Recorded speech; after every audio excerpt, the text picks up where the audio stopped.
Diyos, sabi na, James 1:5, hallelujah. Talagang mga anak ng Diyos, laging may kailangan nilang panghahawakan. Kayo po ba? Ano po bang inyong pinangahawakang verse sa Bible? Sa dami, ano po? Kaya isang naisip ko talagang but then, still, God is good all the time. And all the time, God is good. Magandang umaga po muli sa ating lahat, lalatigig sa Panginoon. Sa mga nasa live stream, good morning, good afternoon, good evening, sa mga kayo naroon, ay pagpalain po tayo ng Panginoon sa inyong panunood ng live. Tayo po sa salita ng Diyos, sino po handa na? Kaya po nung itanong kung pag sinagot niyo ako ng hindi pa. Kaya pag minsan parang kayo magtanong baka biglang may sabagot na hindi pa po. Bababa po ulit ako dito. Amen? Luke chapter 18.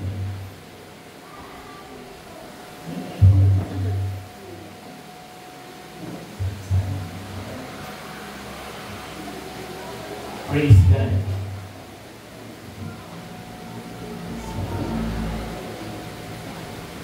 Amen.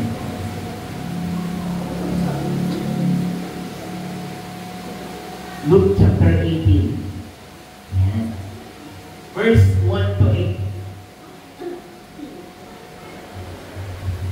Kita niyo na po? Please open your holy cell phone in the book of Luke chapter 18 verses 1 to 8. Sabay-sabay po natin basahin. Sundan niyo po ako. Verse 1. Isinalaysay ni Jesus ang isang talinaga upang ituro sa kanila na dapat silang laging manalangin at huwag mawawalan ng pag-asa. Sinabi niya sa isang lungsod, wait lang po.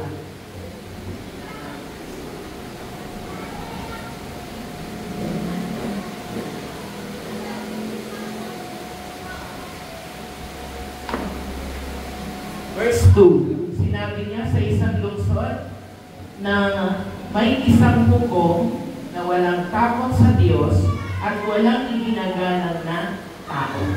Verse 3, sa lungsod din iyon ay may isang biyuda. Lagi siyang pumupunta sa hukom at sinasabi, bigyan po ninyo ako ng katarungan sa aking usapin.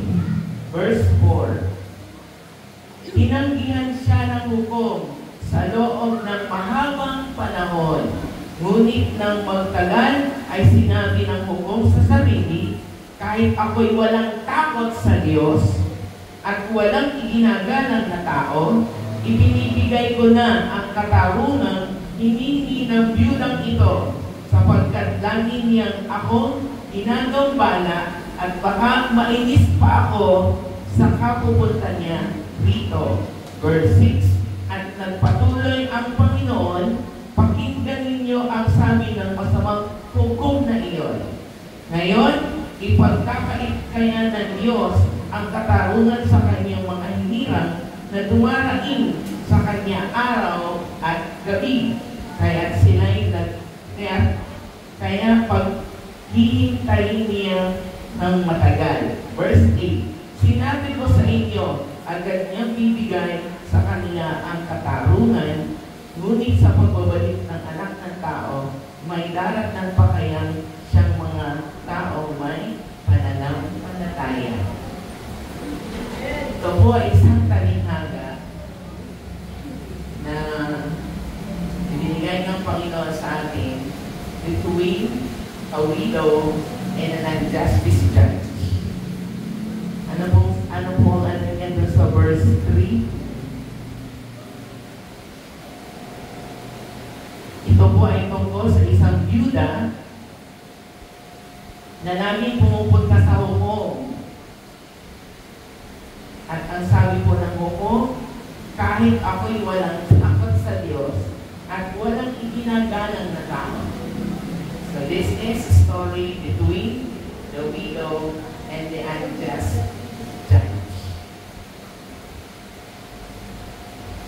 18 verse 1 said,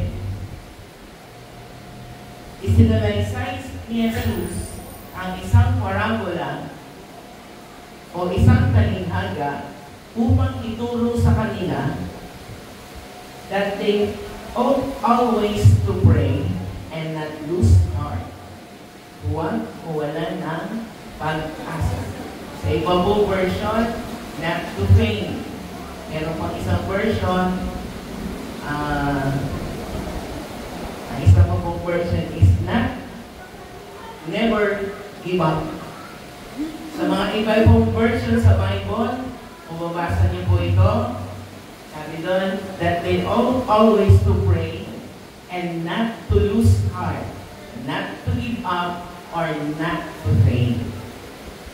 Tanong, gaano po kayo kadalas manalangin? Alam niyo po mga pastor, sabihin na rin po minsan na medyo makulit. At lagi po tayong tinatanong sa mga tanong na akala po natin ay simpleng tanong lamang.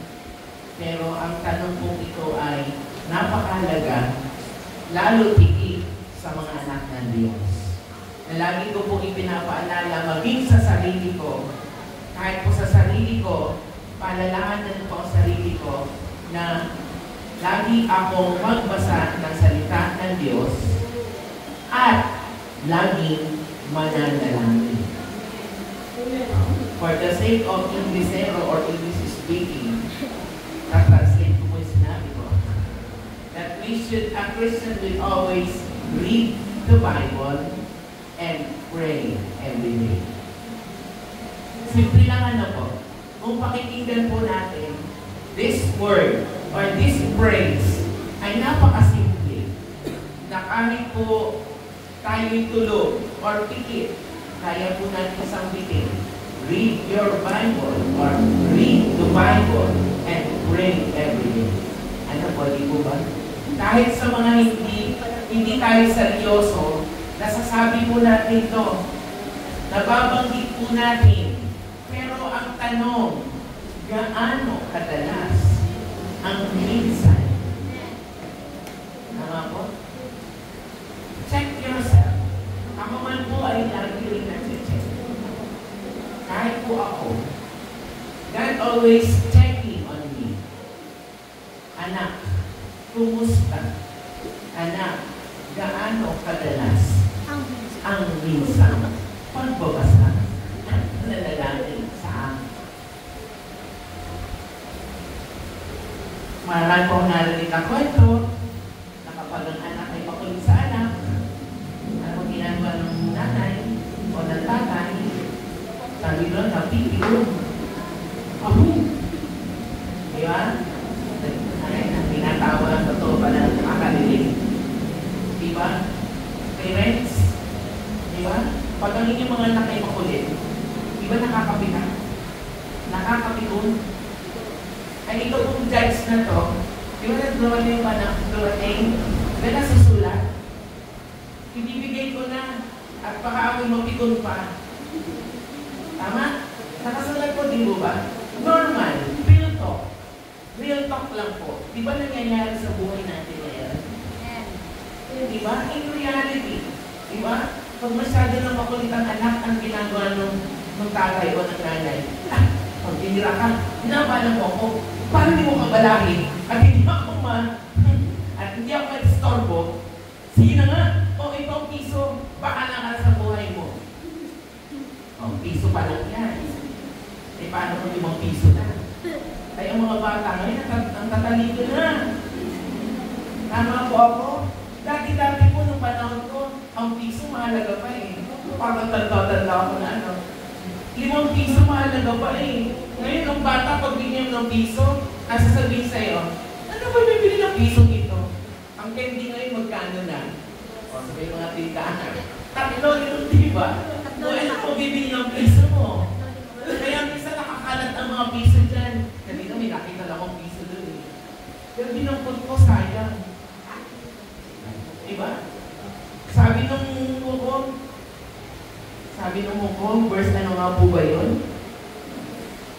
Sabi doon, verse 5,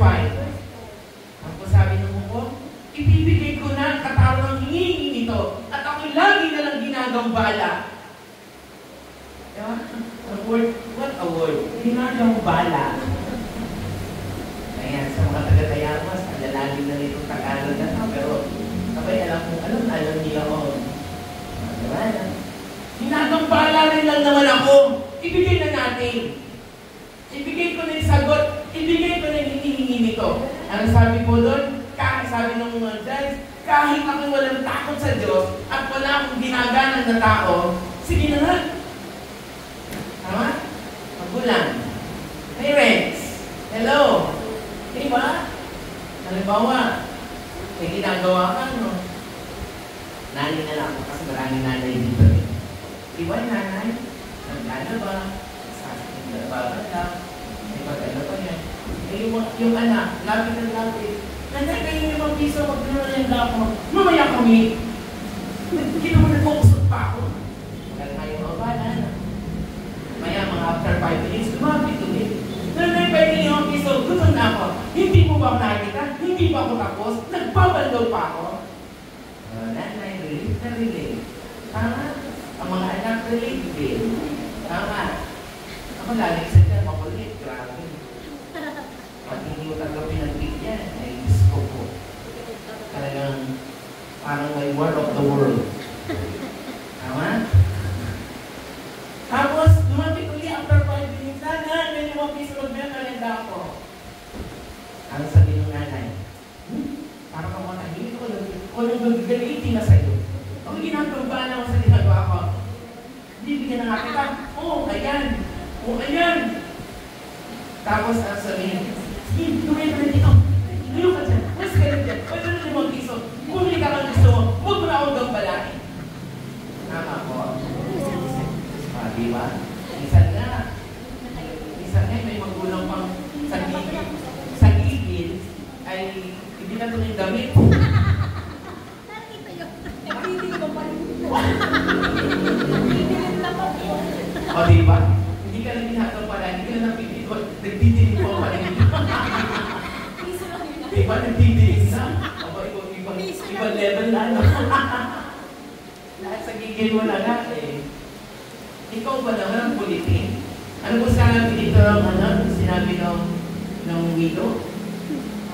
Ginagambala mo, sabi ng judge, ginagambala mo na rin lang naman ako, araw at gabi.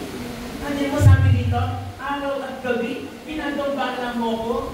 O ba siguro may yung pagtulog mo dapat ay pagtulog na lang ano? Ay may kakatok ko sa inyo. Tulungan niyo po ko nila ako, di ba? Ano bang bottom line? Ano ginawa ng church?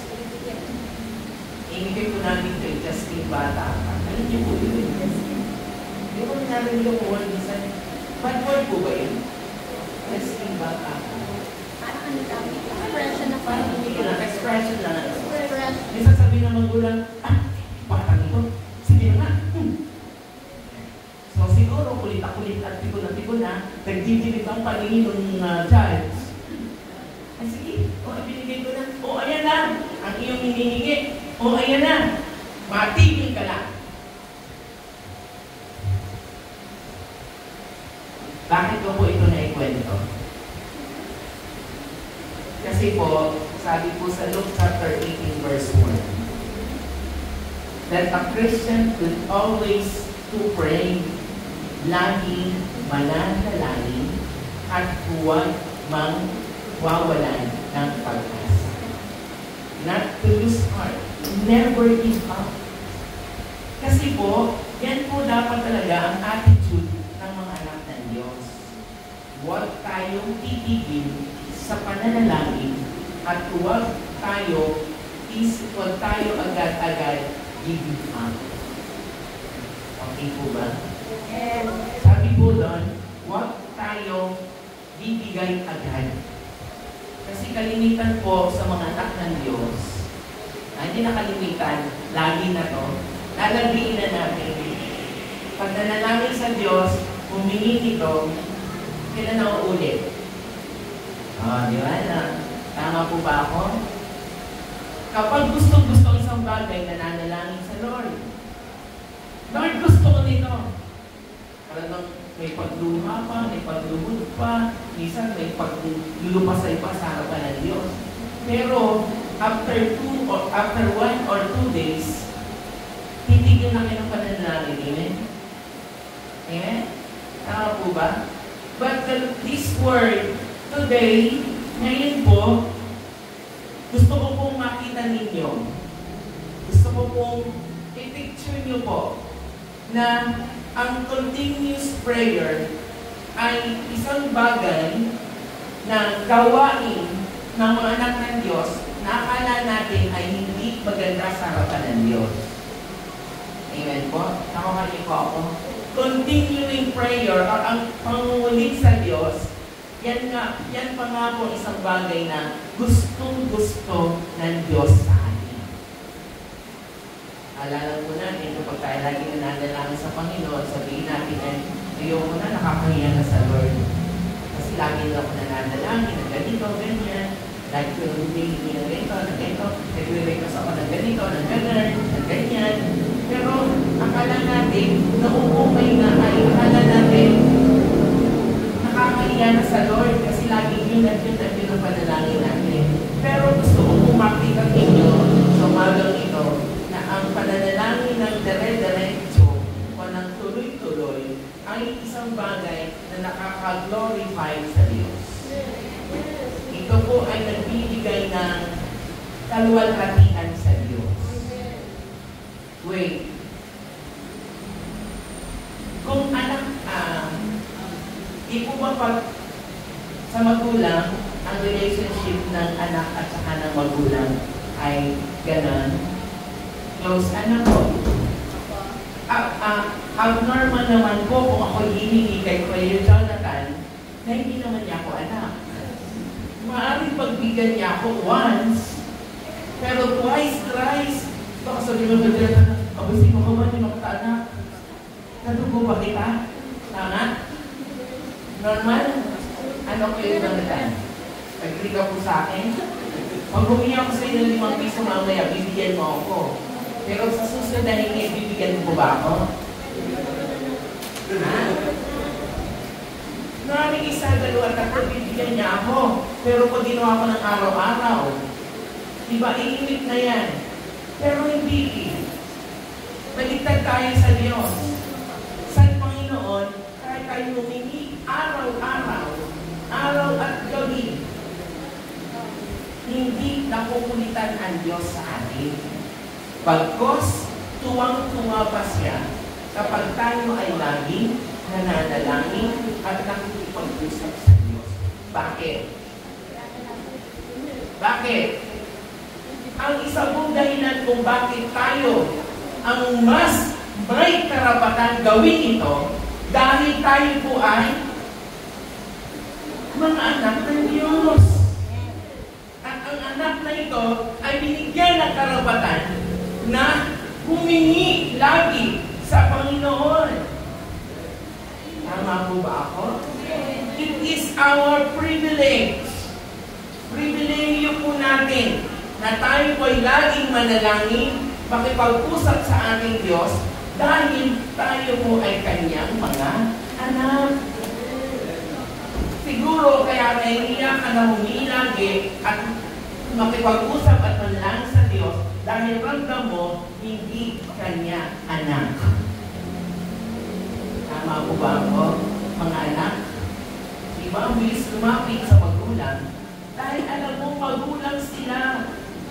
At siyempre dahil magulang ka, kahit makulit ka, kahit nagdidilim na ang paningin mo, bibigyan at bibigyan ka pa rin yan. Tama po ako, mga nanay. Diba? Diba kahit gigil ka na, dudukot ka pa rin sa bulsa at kung ayan. Tama po ba ako? Diba? Totoo naman. Kahit po hindi masyadong nakaranas ang may magulang. Kasi I was 5 years old nung mga parents ko. So, lumaki na ako sa mga ate, lola. Pero one thing that I admire sa lola ko, na-spoiled naman ako. Lahat ng hiningi ko, binibigay. Bakit? Dahil alam ko, ang relasyon ko sa lola ko. Ganon din po tayo mga anak ng Diyos. Kaya tayo ay may karapatan na mangulit. At kahit tumbalain natin ang ating Panginoon, may karapatan tayo because we are the children of God. Bakit?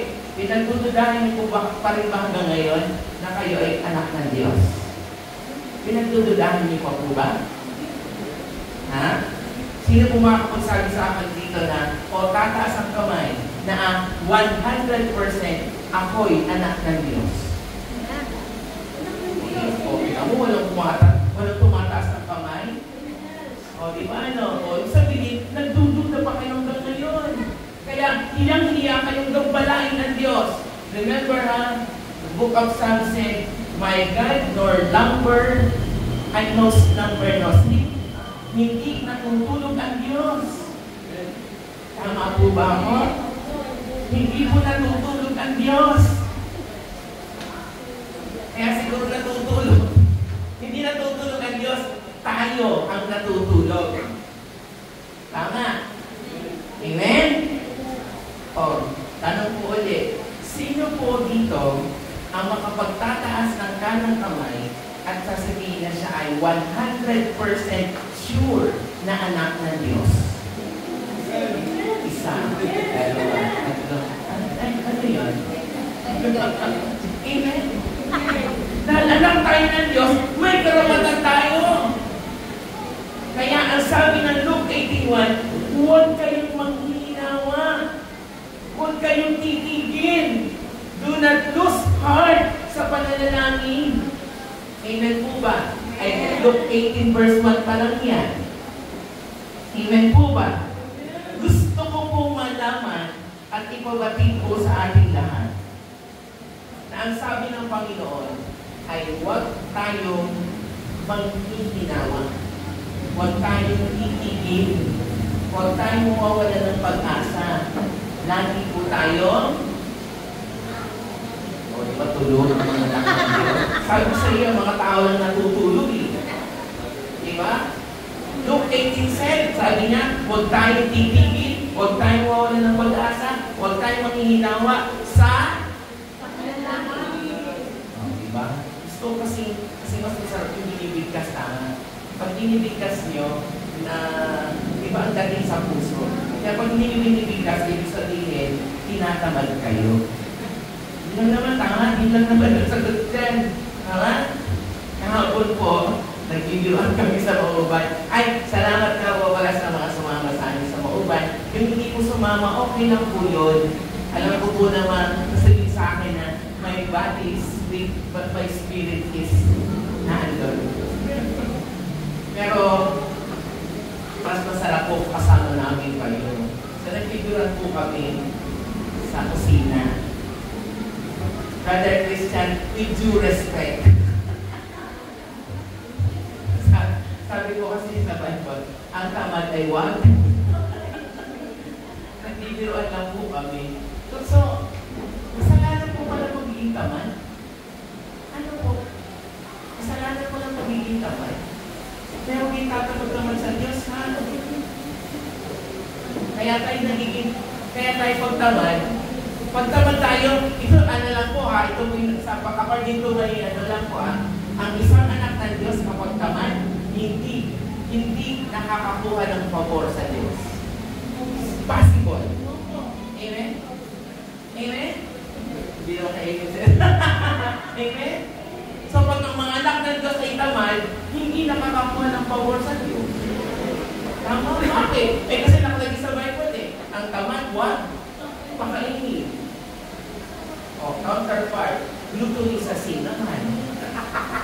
Pag napatakaw ang kain ng napatakaw ka, kasalanan na naman. Pati normal natin. Tama? Amen? So kung gusto mo makahingi ng pabor sa Diyos, abay niyo magsipag ka. So, tama po ba ako? I love you with the love of the Lord. Sipag tayong lahat. Okay? Real talk na po ito ha. Magsipag tayo. Amen? Magsipag sa pananalangin. Ako naniniwala ako magdidalik sipag sa pananalangin, kapag tayo manalangin, abay, huwag sagutin tayo ng Diyos. at bigyan tayo ng pabor ng Panginoon. Sa dami po ng promises ni God sa Bible, around thousands of promises, aba, hindi niyo mapapagin yun. Hindi yan ibibigay ng Diyos. Kung alam niyang tamad naman ng anak ko ito Pero kung naman hihingi, napakabilis. Real talk ulit tayo. Di ba ang mga anak ninyo, mga nanay-tatay, pag nahihingi sa inyo, bilis. Nanay, pwede ako nito. Ang sagot ng anak, anong nanay? Aba, magbilis ka muna ng kwarto bago ka bigyan ng ganito. Tama. Ganun po kasi ako. Bago ako bigyan, laging may magbilis ka naman muna. Magtiklot ka man lang ng damit. Ano tayo? Kumuha ka man lang ng sinampan. Yung mga kasampay, kunin mo man lamang. Di ba parang napakasarap magbigay kapag nakikita mo yung mga anak ay masisipag? Parents? Tama?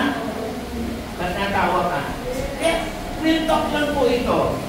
Kung ang relasyon natin sa Panginoon ay tunay at totoo, abay huwag kayo magtamadan.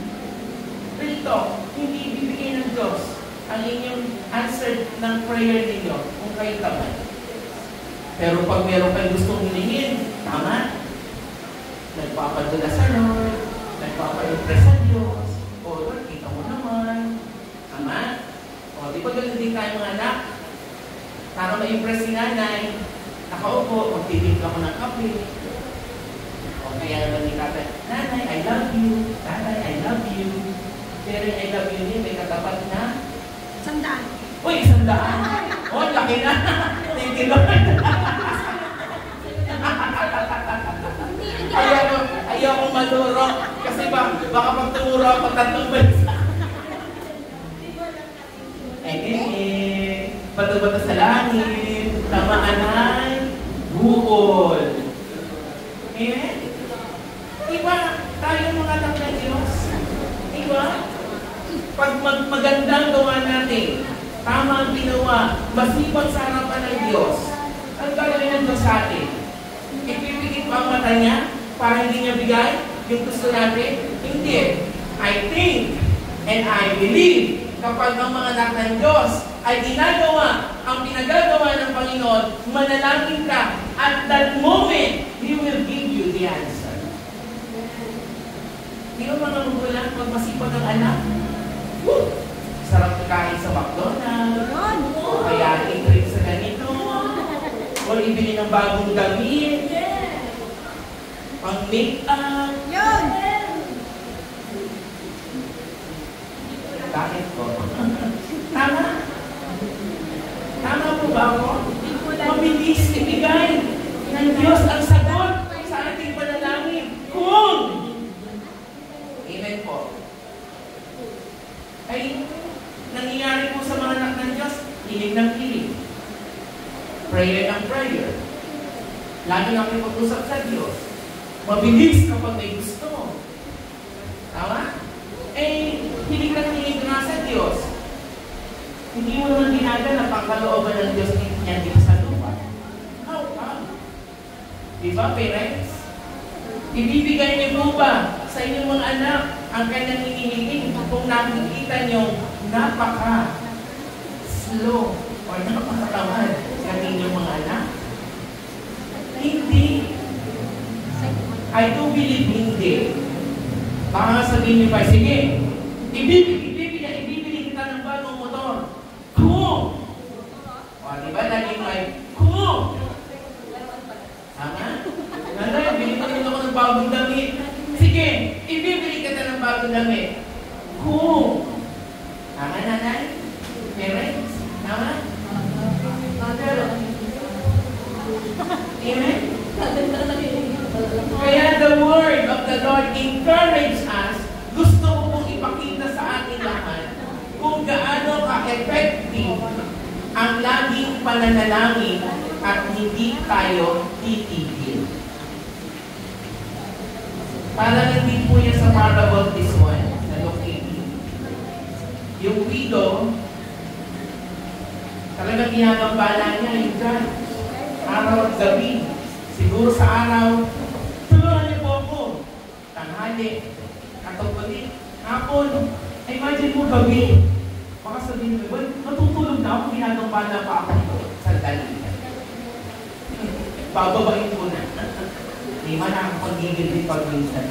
So, this word encourages us that the Christian or the children of God will always pray and not lose heart. Diba? Hindi na masarap sa mga anak ng Diyos eh. Pag meron talagang gusto, lahat susuungin. Kahit sibat, haharapin. Tama? Hopefully and I pray, ganun din po tayo sa Diyos. Okay? Now, let's go to our topic. Three scriptures key. Kung paano po tayo magkakaroon ng encouragement to always pray and not faint, not lose heart or never give up. Number 1. Please bear with me. Madali lang po ito. Number 1. Ephesians chapter 1 verse 17. Buksan po natin. Please bear with me. 1.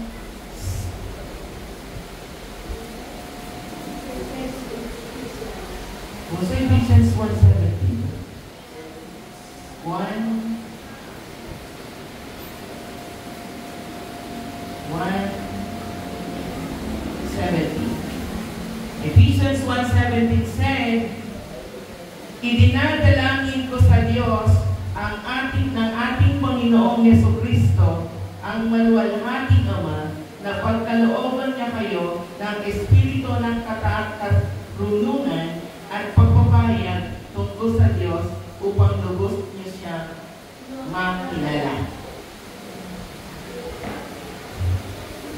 Ang isa pong encouragement ni Pablo sa mga taga-Efeso, ang sabi ko doon sa NIV version, kung ano ang pinahawak niyo ang first word ko sa English ng New International Version ay I keep asking.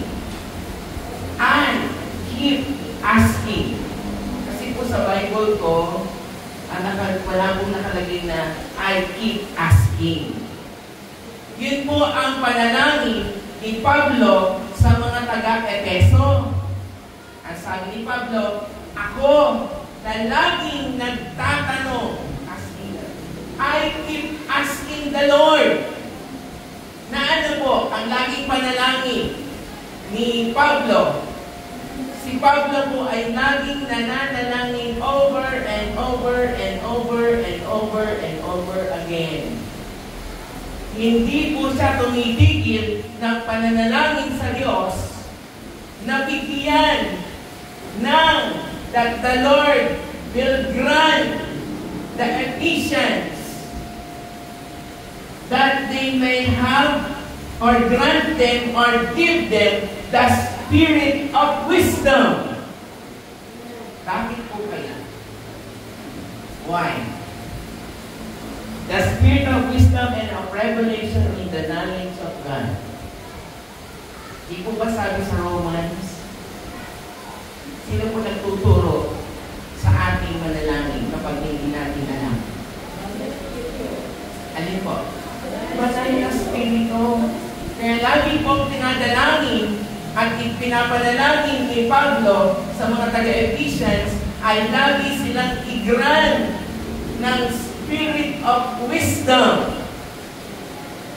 Lagi po tayong bigyan ng pagkalooban ng espiritu ng katarungan or karunungan. By then and by the help of the Holy Spirit, we will know what to pray. Amen? Sa tulong ng banal na Espiritu, malalaman po natin kung ano nga ang dapat natin ipadalangin. Yan po ang sakit ng mga taga-Efeso. Na naniniwala po ako na hindi sakit ng mga taga-JFL. Praise the Lord. Ngayon, tatanungin ko po ulit kayo, gaano kadalas ang minsang manalangin pagkasa ng salita ng Diyos? Ito po ang laging encouragement na laging ginagawa ni Pablo sa mga taga-Ephesians. Kaya sabi ko, Lord, kung nung ako, lalo ko muna nalangin para sa inyo. But I will. Ilang interview po ay sabi ko, sige Lord, mananalangin. Lagi na ako mananalangin na mga taga-GFA lagi pagpalooban ng espiritu ng karunungan and the knowledge and revelation of knowledge from Him. Kasi po, in ourselves alone, hindi po natin alam kung ipapanalangin natin a specific prayer to God. Our petitions and our requests from the Lord, we never know. Hindi po natin alam yan unless the Holy Spirit will anoint you. Sa pamagitan po ng Espiritu ng karunungan ay malalaman po natin kung ano ang mga dapat nating ipanalangin. You need that. Amen po ba? Kailangan po natin ito. Ang sabi doon, to know and understand God better. Para po maunawaan, higit at lubos nating maunawaan ang patungkol sa Diyos. By the revelation of the knowledge of the Holy Spirit, makikilala po natin. Sa totoo lang po, minsan nanenneglect talaga natin sino ang Diyos sa buhay natin. Tama? Nanenneglect natin. Minsan nawawala sa ating knowledge na ay, ang Diyos na pala ay nagpapagaling. Tama? Minsan nalilimutan natin yun. Ang sabi ni Pastor, sabi po ni Pastor Odessa kahapon, magmasakit at kung meron may nararamdaman, di ba? Pag may nararamdaman kayo, ano muna natin ginagawa? Takbo sa doktor. Tama? Pero, hindi natin alam na kahit tayo mismo ay pwede nang mag-pray to ourselves. Dahil ang mga anak ng Diyos ay binigyan ng karapatan. Amen? Even we, or we can ask, bawat isa sa atin ay may binigyan na ng karapatan ng Diyos na magpalayas ng masamang espiritu sa kanyang sarili. Even you pray, tayo ngayon, pag masakit, nahihirapan ng huminga, takbo kay doktora, takbo kay doktor. Pero ang gusto lang natin malaman, at gusto ko kong ibahagi sa inyo na, mas unahin natin ang Panginoon. And when the Spirit of the Lord moves in you, saka pala niyo masasabi na, anak, sige, pumunta ka na kay doktor. Tama? Amen? Binigyan na tayo ng knowledge eh. May knowledge tayo. Diba? Unahin ng Diyos sa lahat ng bagay. Kaya lang isa na neglect natin, nawawala sa isip natin kasi natataranta tayo na nadidistract tayo kung anong tamang gawin. Pero kung tayo po ay laging may wisdom from the Lord and may knowledge from God, alam po natin kung ano magiging first move natin. And which is to pray. Manalangin muna. Amen? Even you could pray to yourself from sa takulong ko in Jesus' name. Amen. Simple lang naman yun. Amen? And then, the Lord will teach you how. Huwag pwede mong gawin. Maaari sabihin ng Diyos ay na, anak, tubig lang ang katapat niya. Ano, isa masama din yung ilong ng gawa kami. Nakakasilanin niya ng katawan niya. Pero, God will give you, if you will keep asking in God what to do, bibigyan po tayo ng spirit of wisdom and knowledge from Him. So, lagi po tayo mananalangin. Keep on praying. Para tayo mga widow. Gambalain natin ng Diyos. Kulitin natin ng Diyos. Amen? Number 2. Dali na po ito. Next verse. Matthew 6:8. Sino mo nakakala? Matthew 6:8 said, huwag ninyo silang tutularan. Alam na ng inyong Ama na nasa langit ang inyong kailingan bago pa ninyo ito hilingin sa Kanya. And that is the goodness of God. Amen. Hindi pa man lang nyo sinasabi, alam na ng Diyos yun. Alam na ng Lord ang pangailangan mo. Alam na ng Diyos ang lahat sa'yo. Alam na lahat. Amen? Hindi pa nyo binubuksan. For your Father knows what you need. Alam na ng Diyos ang inyong pangangailangan. But wait, may mali sa ating minsan. Lagi nating ipinagsisiksikan sa Diyos ang ating wants, not our needs. May pagkakaiba po yun. Ang needs ay pangailangan, ang wants ay gusto nyo lang. Let's break the needs and the wants. Just maybe, hindi niya tayo binibigyan ng sagot. Bakit? Because ang ipinapanalangin natin sa Diyos ay ang mga gusto lang natin. Hindi ang needs natin. Tama? Kasi nga, nakapokus minsan ng mga anak ng Diyos sa ganda ng sanlibutan. Lord, gusto ko ng malaking bahay. Walang masamang humiling. But this is not the time. Tulad niyan. Sabi ko, Lord, wala namang damit. Hindi niyo tatanong sa Lord, wala aking masusuotin. Sino may problema? Di ba? Madami sa totoo lang, ang dami niyong damit. Kaya huwag niyong iisipin na wala na kayong damit. Alam niyo po, ng isang araw talagang nagbuklat ako ng ang tawag ng box ko. Ang dami po pala akong damit na hindi nasusuot. Ay sabi ko, Lord, ayoko kayo mamigay. Stop lang. Anyway, kantahin natin. Masdan mo ang mga ibon, di naghahasik o nag-iipon. Higit pa riyan ang pag-ibig ng sayo ng Panginoon. Ang ibon nga, ang gaganda ng pakpak, ang colorful ng mga feathers. Nagtatrabaho ba sila?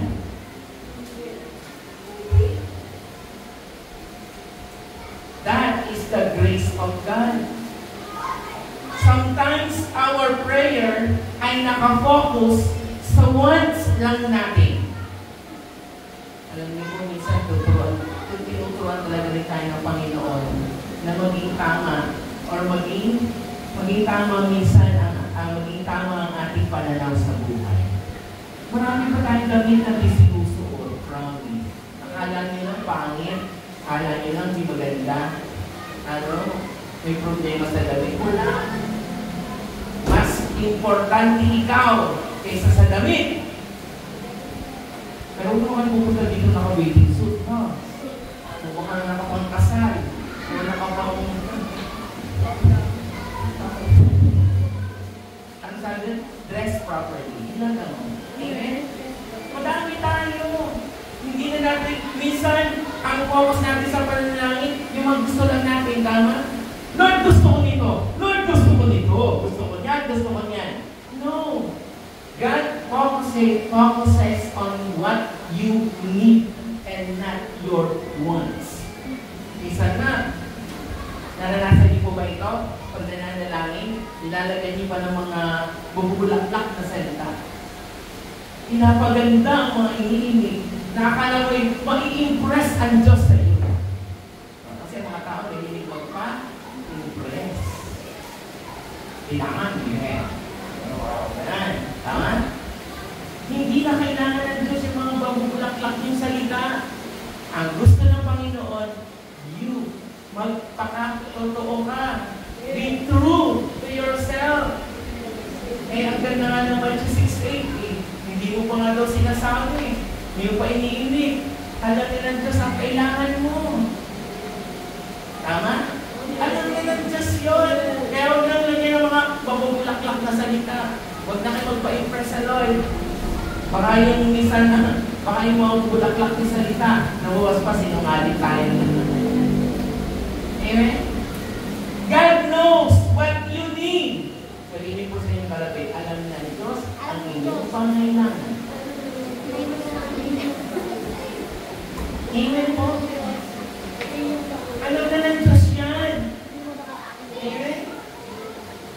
Totoo lang po, minsan, nagugulat din po ako. Alam niyo po, kami po minsan, patotoo lang po ito ha. Segway lang, segway. Minsan po, may magchat-chat po sa akin, Kuya, nasaan ka na? Lumabas ka na, nandito na kami. Alam niyo, nangangatog ng tubig ko. Medyo kinakabahan ako eh. Pag may nag-chat sa akin na, Kuya, nasaan ka? Nandito na kami. Lumabas ka na. Ngayon na. Ako pinangangatog. Kasi alam niyo po, meron naman kaming 3-in-1 na 50 pesos lang. Meron pang kape on stick, 4 pesos lang. Ano po? Alam niyo po mga mayayaman ko mga kapatid, ay lagi po ako iniimbitahan na magkape, na isang kape na may 110, 120. Sabi ko, Lord, sa 3-in-1, ilan na mabibili ko? Isang haba na.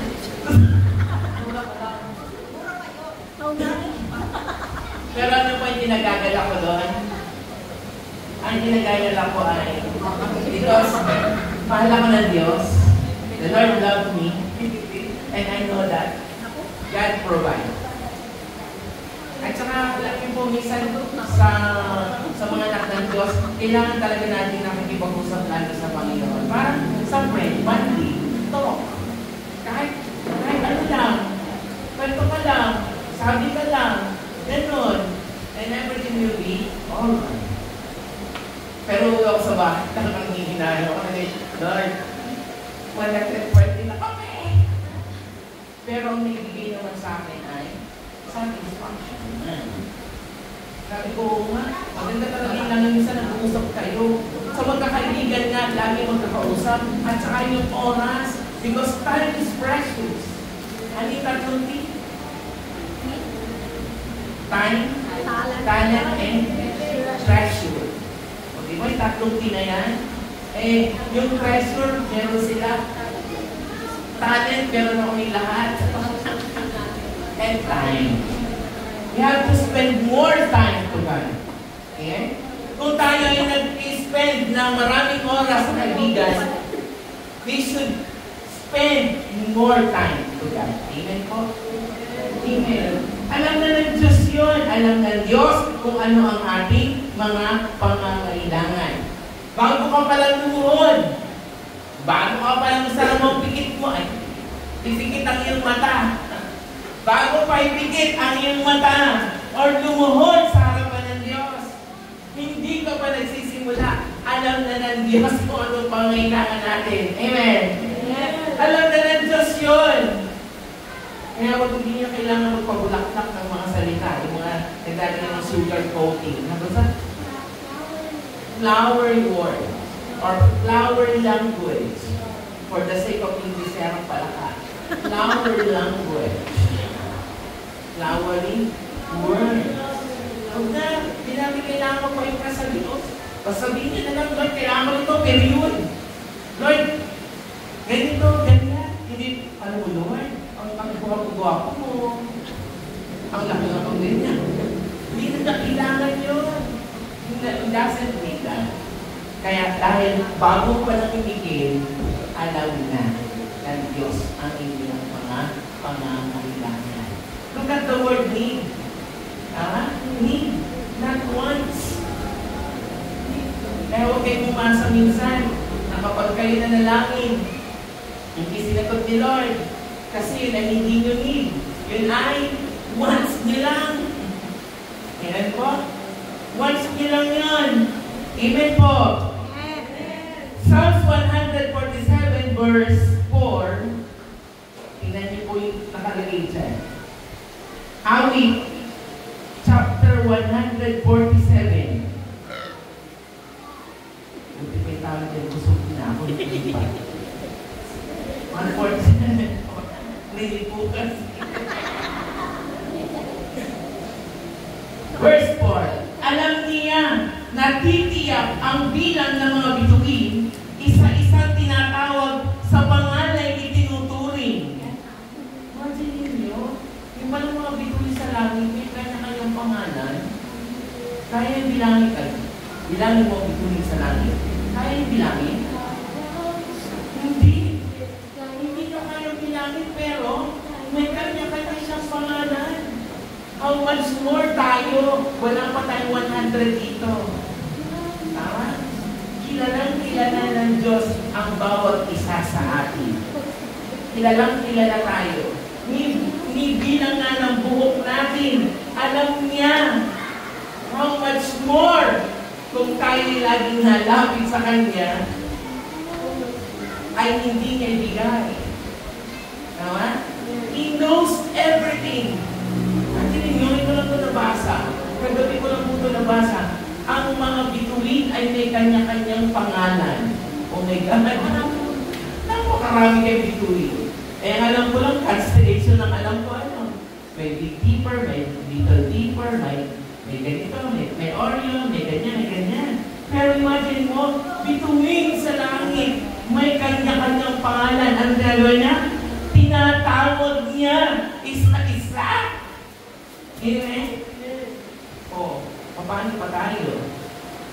Tayo pag naandito. He knows, amen?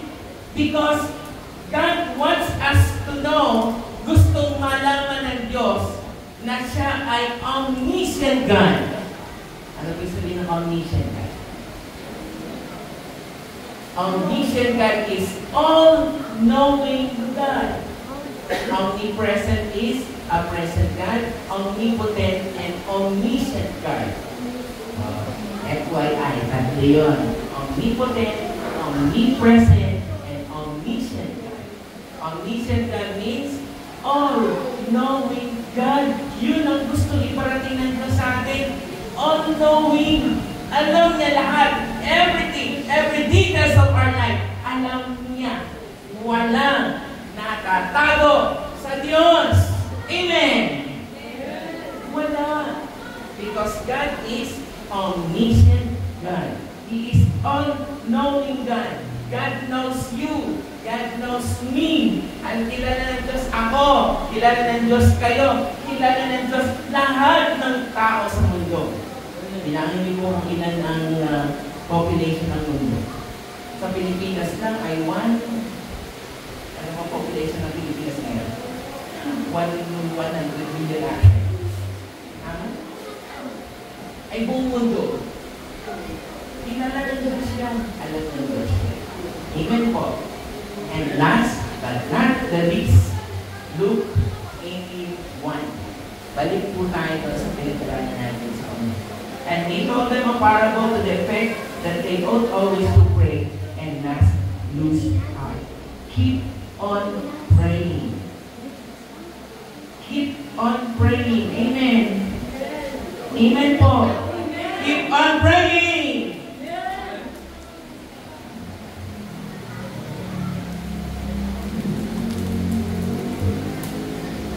Please, mga anak ng Diyos, keep on praying. Huwag po tayong titigil. Huwag po tayong hihinto. Question.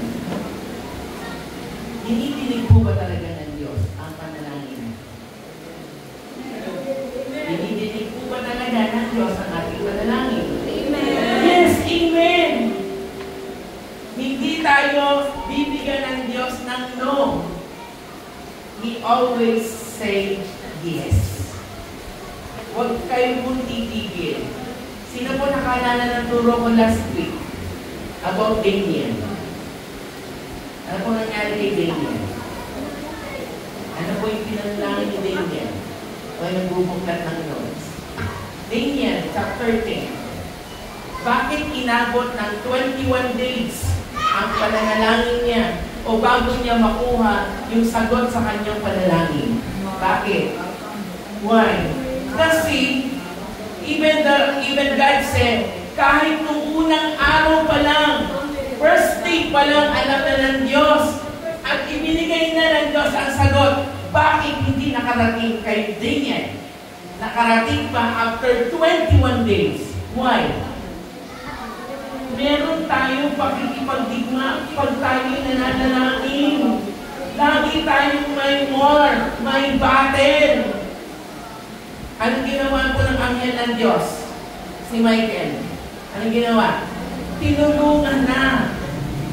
Dahil yung panalangin at yung sagot ni Daniel ay nakikipagdigmaan pa sa atmosphere. Dinidigma pa, ayaw pang ibigay.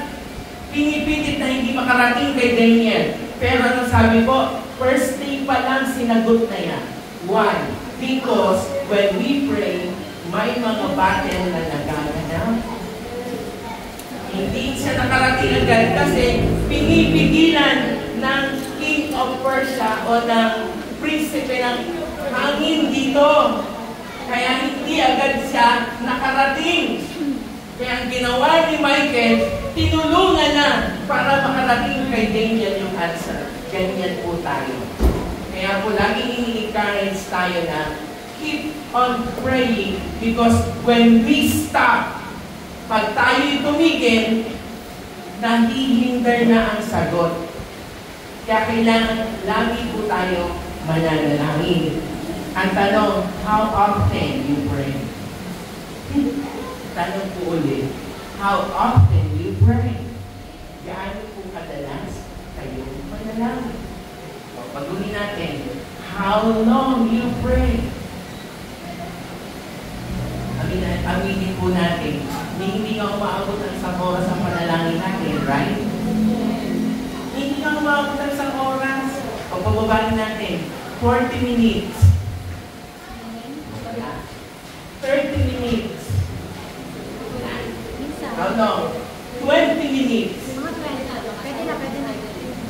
Pwede na daw, pwede na, 20. 10 minutes. So, hindi pa ay, 10 seconds. Oo naman, okay. 1 minute. Amen?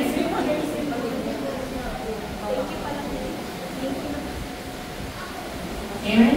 How long do you often pray? How long? Pag ba hindi sinagot ng Diyos ang panalangin natin, lagi yung sinasabi, ay, hindi will ni Lord yan.